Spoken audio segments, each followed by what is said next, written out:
Hello dears, good morning. എന്തായാലും നമ്മുടെ കരുണയ്ക്ക് ചില തിരിച്ചടികളെല്ലാം കിട്ടിക്കൊണ്ടിരിക്കുന്നു. അവൾ ഇപ്പോൾ കരുതുന്നത് ഉണ്ണിയും കൂടെ അങ്ങ് കളഞ്ഞാലോ എന്നൊക്കെയാണ്. എന്നാലും അവൾക്ക് നേരെ അവിടെ കമലേശ്വരൻ്റെ വീട്ടിലേക്ക് പോകാനായിട്ട് പറ്റില്ല. ഇനി ഒരിക്കലും കണ്ണൻ അവിടെ കരുണയെ പ്രവേശിപ്പിക്കില്ല എന്നുള്ള ഒരു ചില തീരുമാനങ്ങൾ എടുത്തു കഴിഞ്ഞു. എന്നാലും ഒരു ചെറിയൊരു മുന്നറിയിപ്പ് ഇവിടെ കൊടുക്കുകയാണ്. അച്ഛനും അമ്മാവനും ജയിലിലായതുപോലെ തന്നെ കരുണയും പോവും. അത് മഹാലക്ഷ്മിക്കും കുഞ്ഞിനും എന്തെങ്കിലും സംഭവിച്ചാൽ ഉറപ്പായിട്ടും അത് കേസാക്കുമെന്ന് ഡോക്ടറും പറഞ്ഞു കഴിഞ്ഞു. എന്തായാലും അവരുടെയൊക്കെ മനസ്സിൽ ഒരു കല്ലെടുത്ത് കയറ്റി വെച്ചതുപോലെയാണ് അവരുടെ പോക്ക്. അത് അങ്ങനെ തന്നെ വേണം. എന്നാൽ ഹോസ്പിറ്റലിൽ ചില പ്രധാനപ്പെട്ട സംഭവങ്ങൾ നടക്കുന്നുണ്ട് കേട്ടോ. ഇവിടെയാണെങ്കിൽ ഈ പ്രതാപനും പിന്നെ ആ വാമദേവനും ഒരു സെല്ലിലാണ് കിടക്കുന്നത്. കണ്ണനാണെങ്കിൽ കേസ് ഇങ്ങനെ മുറുക്കിക്കൊണ്ടിരിക്കുകയാണ്. വർഷങ്ങൾക്ക് മുൻപ് നടന്ന ഇൻസിഡൻ്റ് ആണ്. അതുകൊണ്ടൊക്കെ തന്നെ തെളിവുകളൊക്കെ ശേഖരിക്കാൻ കുറച്ച് പാടുപെടുമെന്ന് വാമദേവൻ അറിയാം. അതേസമയം പ്രതാപൻ പറയുന്നുണ്ട്, എന്നെ ഇതിൽ വലിച്ചഴിച്ചത് നിങ്ങൾ തന്നെയാണ്. എന്നിട്ട് എന്നെ നിങ്ങളാണെങ്കിൽ പോലീസിനെ ഒറ്റക്കെടുക്കാനായിട്ട് നോക്കി. എന്തൊക്കെയായാലും ഇത് ഒരിക്കലും ഞാൻ സമ്മതിച്ചു തരത്തില്ല. കാരണം ഇക്കാര്യം കണ്ടതിൻ്റെ ദൃക്സാക്ഷി മഹാലക്ഷ്മിയാണ്. അതാണ് എൻ്റെ ഈ ഒരു കേസിൽ ഏറ്റവും വഴിത്തിരിവായത്. മഹാലക്ഷ്മി ഇല്ലായിരുന്നെങ്കിൽ എനിക്കിതിൽ നിന്ന് രക്ഷപ്പെടാമായിരുന്നു. പക്ഷേ നിങ്ങളായിട്ട് എല്ലാം തുറന്നു പറയും സ്ഥിതിക്ക് ഇനിയിപ്പോൾ നിങ്ങളും കൂടെ അകത്താവും. അത് കേട്ട് വാമദേവൻ പറയുന്നുണ്ട്, ഈ ഒരു കേസെന്ന് പറയുന്നത് വർഷങ്ങൾക്ക് മുൻപ് നടന്ന കേസാണ്. ഇതിൽ കൊട്ടേഷൻ കൊടുത്തിട്ടുണ്ടെങ്കിൽ അതിൽ ഒന്നുകിൽ ഫോൺ വേണം, അല്ലെങ്കിൽ ഫോണിലൂടെ സംസാരിച്ച ഒരു തെളിവ് വേണം, അല്ലെങ്കിൽ പിന്നെ എന്തെങ്കിലും എഴുതി കൊടുത്ത എന്തെങ്കിലും ഒരു തെളിവ് വേണം. ഇവിടെയാണെങ്കിൽ ഒന്നും അങ്ങനെ ഒരു തെളിവൊന്നും ഉണ്ടായിട്ടില്ല. ഇത് മനഃപൂർവ്വം എന്നെ കൊടുക്കാനായിട്ട് നീയാണ് പോലീസിൽ മൊഴി പറഞ്ഞതെന്ന് ഞാൻ പറയും.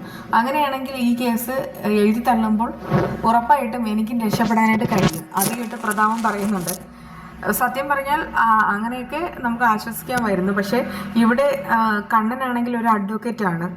കണ്ണൻ്റെ സുഹൃത്ത് അനന്തവും അഡ്വക്കേറ്റാണ്. രണ്ട് വക്കീലന്മാർ ചേരുമ്പോൾ അവരുടെ ബുദ്ധി കൊണ്ട് ഈ കേസ് ഉറപ്പായിട്ടും മുന്നോട്ട് കൊണ്ടുപോകും. അങ്ങനെയാണെങ്കിൽ നമുക്ക് കിട്ടാൻ പോകുന്നത് പരമാവധി ശിക്ഷ തന്നെയായിരിക്കും. വാമതി പറയുന്നുണ്ട്, ഇതിൻ്റെ എല്ലാത്തിൻ്റെയും പ്രധാന കാരണക്കാരി എന്ന് പറയുന്നത് കരുണ തന്നെയാണ്. കരുണ മഹാലക്ഷ്മിയെ തള്ളിയിട്ടത് കൊണ്ടാണ് കണ്ണൻ ഈ ഒരു കേസുമായിട്ട് മുന്നോട്ട് പോയത്.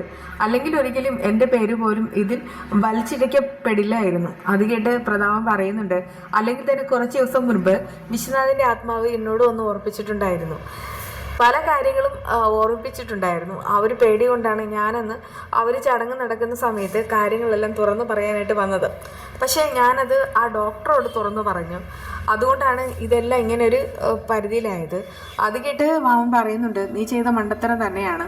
നീ എന്തിനാണ് ഇത്രയും വലിയൊരു രഹസ്യം ഡോക്ടറോട് പറയാൻ പോയത്? അത് കേട്ട് പ്രധാനൻ പറയുന്നുണ്ട്, ആ സമയത്ത് ബോധമൊന്നും ഇല്ലായിരുന്നു. അതുകൊണ്ടാണ് അവരുടെ സംഭവങ്ങൾ വള്ളിപുള്ളി വിടാതെ ഞാൻ പറഞ്ഞത്. അതുമാത്രമല്ല, പ്രധാന സാക്ഷിയായ മഹാലക്ഷ്മി ഇപ്പോഴും ജീവനോടെ ഉണ്ട്. അക്കാര്യം ഞാൻ പറഞ്ഞിട്ടുണ്ടായിരുന്നു. അത് കേട്ട് മാമൻ പറയുന്നുണ്ട്, ഇനിയിപ്പോൾ രക്ഷപ്പെടാനുള്ള അവസാന ചാൻസ് എന്തെന്ന് ഒന്ന് ആലോചിക്കുക. എന്നാൽ രണ്ടും കൂടെ തല പുകഞ്ഞ് ആലോചിച്ചിട്ടും ഒരു ബുദ്ധി തന്നെ കിട്ടുന്നതുമില്ല. അതേസമയം മഹാലക്ഷ്മി ഇപ്പോഴുള്ളത് ഹോസ്പിറ്റലാണ്. ആ സമയത്ത് ഡോക്ടർ ചില പ്രധാനപ്പെട്ട തീരുമാനങ്ങളൊക്കെ എടുക്കുന്നു. ഡോക്ടർ കണ്ണനെ റൂമിലേക്ക് വിളിച്ചു വരുത്തുന്നുണ്ട് കേട്ടോ. എന്നിട്ട് പറയുന്നുണ്ട്, അതായത് നമുക്ക് എത്രയും വേഗം തന്നെ മഹാലക്ഷ്മിയുടെ ഡെലിവറി നടത്തണം. കുഞ്ഞിനെ പുറത്തെടുത്തേ മതിയാവൂ. കാരണം അത്രയും ശക്തിയുള്ള ഒരു വീഴ്ചയാണ് മഹാലക്ഷ്മി വീണത്. ഈ ഒരു സമയത്ത് ബ്ലീഡിങ്ങോ കാര്യങ്ങളോ ഒന്നും തൽക്കാലം ഇല്ല. അതുകൊണ്ട് രക്ഷപ്പെടാം. പക്ഷേ എന്ന് കരുതിയിട്ട് ഒരു ഭാഗ്യപരീക്ഷണത്തിന് മുതിരാതിരിക്കുന്നത് നല്ലത്. എത്രയും വേഗം തന്നെ അവർ ഡെലിവറി നടക്കണം. ഇതിപ്പോൾ ഒരു നോർമൽ ഡെലിവറി അല്ല. അതുകൊണ്ട് തന്നെ നമുക്കിത് സിസേറിയൻ ചെയ്യേണ്ടി വരും എന്നൊക്കെ ഇങ്ങനെ പറയുന്നുണ്ട്. എത്രയും വേഗം തന്നെ നമുക്ക് മഹാലക്ഷ്മി ഓപ്പറേഷൻ തിയേറ്ററിൽ കയറ്റണം. അതിനു മുൻപ് തന്നെ ഈ ഡോക്യുമെൻറ്റ്സിലെല്ലാം ഒപ്പിടുകയും വേണം. അങ്ങനെ ഡോക്യുമെൻറ്റ്സും അതിൻ്റെ കാര്യങ്ങളും എല്ലാം ഡോക്ടറാണെങ്കിൽ കണ്ണനെ ഏൽപ്പിക്കുന്നുണ്ട് കേട്ടോ. അങ്ങനെ കണ്ണനാണെങ്കിൽ ഒപ്പിട്ടൊക്കെ കൊടുക്കുന്നുമുണ്ട്. എന്നാലും ഒരു സമാധാനക്കേട് ഉണ്ട് താനും. ഹോസ്പിറ്റലാണെങ്കിൽ മഞ്ജുവും മോഹിനിയും അവരെല്ലാവരും അവിടെ നിൽക്കുന്നുണ്ട്.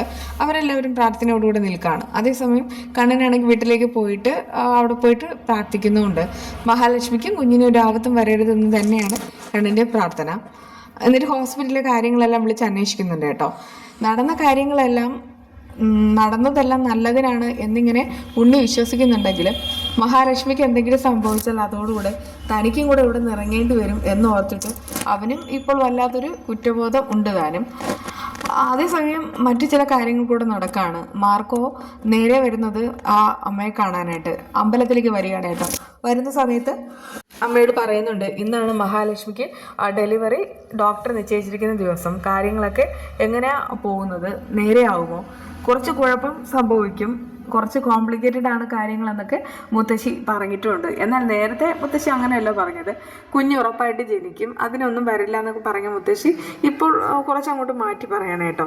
അതായത് മഹാലക്ഷ്മിക്ക് ചില ബുദ്ധിമുട്ടുകളെല്ലാം ഉണ്ടാകും എന്ന് തന്നെയാണ് അവരിങ്ങനെ ഉറപ്പിച്ച് പറയുന്നത്. പക്ഷെ കുഞ്ഞിൻ്റെ ആരോഗ്യത്തെ പറ്റിയൊന്നും കൂടുതലായിട്ട് പറയുന്നില്ല. എന്നാലും നമുക്ക് ഉറപ്പിക്കാം കുഞ്ഞിന് ഒരാപത്തും വരില്ല. ആ കുഞ്ഞ് ജനിക്കുന്നതായിട്ടൊക്കെ നേരത്തെ തന്നെ കാണിച്ചിട്ടുള്ളതാണ്. അതുകൊണ്ട് തന്നെ ഒരു കുഴപ്പമില്ലാതെ കുഞ്ഞ് ജനിക്കും. അതിന് മുൻപ് തന്നെ ആ മുത്തശ്ശി എന്നെ ഒരു പ്രവചനം പറഞ്ഞിട്ടുണ്ടായിരുന്നു, ആ കുഞ്ഞിനാണെങ്കിൽ എന്തൊക്കെയോ പ്രത്യേകതകളുണ്ടെന്ന്. അതുകൊണ്ട് തന്നെ വലിയ പ്രത്യേകതകളുള്ള ആ കുഞ്ഞ് ജനിക്കാൻ പോവാണ്. എന്തായാലും മഹാലക്ഷ്മി ഇങ്ങനെ ബോധത്തോടെ കാണിക്കണത്. ആ ഓപ്പറേഷൻ തിയേറ്ററിൽ പോകുന്നതിന് മുൻപ് തന്നെ കണ്ണനും മഞ്ജു മോഹിനിയെല്ലാം മഹാലക്ഷ്മി കാണാനായിട്ട് വരികയാണ് കേട്ടോ. ആ സമയത്ത് അവൾക്ക് ധൈര്യം പകരുന്നുണ്ട്. കണ്ണൻ പറയുന്നുണ്ട്, ഞങ്ങളെല്ലാവരും ഇവിടെ തന്നെയുണ്ട്, ഒന്നും പേടിക്കേണ്ട കാര്യമില്ല, ഞങ്ങളെല്ലാവരും പ്രാർത്ഥനയോടുകൂടെ നിൽക്കുന്നത്, ഒന്നും സംഭവിക്കില്ല. പക്ഷെ മഹാലക്ഷ്മിക്ക് എന്തൊക്കെയോ പറയണമെന്നുണ്ടെങ്കിലും ഒന്നും പറയാൻ കഴിയുന്നില്ല. കരുണയാണ് അവളെ ഈ ഒരു മഹാദുരന്തത്തിലേക്ക് തള്ളിയിട്ടത് തന്നെ. അതുകൊണ്ടൊക്കെ തന്നെ അവൾക്കും കരുണയോട് ഇപ്പോൾ ഭയങ്കരമായിട്ട് ദേഷ്യമുണ്ട്. എന്തായാലും കരുണയെ ഒരു പാഠം പഠിപ്പിക്കാൻ മാത്രമല്ല, അവളെ ആണെങ്കിൽ പക്വതയായിട്ട് കുടുംബകാര്യങ്ങളെല്ലാം കൈകാര്യം ചെയ്യാൻ കൂടെയാണ് മഹാലക്ഷ്മി അവൾക്ക് വേണ്ടിയിട്ട് ഒരു ട്രെയിനിങ് പോലെ കൊടുത്തത്. പക്ഷെ അവളാണെങ്കിൽ എല്ലാം തെറ്റിദ്ധരിച്ചു. അതുകൊണ്ടാണ് മഹാലക്ഷ്മിയോട് അവൾ ഇത്രയും വലിയൊരു പക കാണിച്ചത്. ഇതിപ്പോൾ ഡോക്ടർ കണ്ണനോട് പറയുന്നുണ്ട്, ഞങ്ങൾക്ക് ചെയ്യാവുന്നത് പരമാവധി ചെയ്യാം, അതുമാത്രമല്ല ഇച്ചായൻ ഇവിടെ വരുമെന്ന് പറഞ്ഞിരുന്നു. എന്തായാലും ഇച്ചായനും ഇച്ചായൻ്റെ രീതിയിൽ കാര്യങ്ങളൊക്കെ ചെയ്യുന്നുണ്ട്. തോമസ് സാറിനെ ഉദ്ദേശിച്ചിട്ടാണ് ഡോക്ടർ അങ്ങനെ പറയുന്നത്. ഇപ്പോൾ തന്നെ കണ്ണന് താങ്ങായിട്ട് ഹോസ്പിറ്റലിൽ തോമസ് സാറും മഞ്ജുവും പിന്നെ മോഹിനിയും ഒക്കെ ഉണ്ട്. എന്നാൽ ഈ മുത്തശ്ശിയും പിന്നെ കരുണയും കൂടെ ജാമ്യത്തിലെ കാര്യങ്ങളെല്ലാം മുന്നോട്ട് കൊണ്ടുപോവാണ് കേട്ടോ. ഒരിക്കലും ഈ ഒരു കേസിൽ സ്റ്റേഷൻ ജാമ്യം കിട്ടാൻ ഒരു വഴിയില്ലെന്നല്ല, എന്തെങ്കിലും ഒരു പഴുത് കിട്ടിയാലും SI ഉറപ്പായിട്ടും ആ പഴുത് അടയ്ക്കും. കാരണം കണ്ണനാണ് ഇവിടെ കംപ്ലൈൻറ്റർ. എന്നാൽ പ്രതികളോ മഹാദുഷ്ടന്മാരായ രണ്ടുപേരാണ്. അവരെ രണ്ടുപേരെയും പൂട്ടണമെന്നുള്ളത് കണ്ണൻ്റെ ആഗ്രഹം തന്നെയാണ്. ഇപ്പോൾ തന്നെ മഹാലക്ഷ്മിക്കും കുഞ്ഞിനും വന്ന ആ ഒരു ദുരന്തമൊന്നും കണ്ണൻ സഹിക്കാൻ പറ്റാത്ത കാര്യങ്ങളാണ്. അതുകൊണ്ട് തീർത്താൽ തീരാത്ത ആ ഒരു ദേഷ്യം പ്രതാപനോടും പിന്നെ വാമനോടും ഉണ്ട്, അതുപോലെ തന്നെ കരുണയോടും ഉണ്ട്. എന്തായാലും മഹാലക്ഷ്മിക്ക് ആരോഗ്യമുള്ള ഒരു കുഞ്ഞ് ജനിക്കും. നോക്കിക്കോ, ഇങ്ങനൊരു കോംപ്ലിക്കേഷൻ നടക്കുന്ന സമയത്ത് ആ മുത്തശ്ശി തന്നെ മഹാലക്ഷ്മി രക്ഷപ്പെടുത്താൻ വരും. അല്ലെങ്കിൽ പിന്നെ നേരത്തെ കണ്ടില്ലേ, മാർക്കോ ഇപ്പോൾ മരിക്കും എന്നൊക്കെ പറഞ്ഞുകൊണ്ടിരുന്ന സമയത്ത് മുത്തശ്ശി തന്നെയാണ് മാർക്കോയെ വന്ന് രക്ഷപ്പെടുത്തിയത്.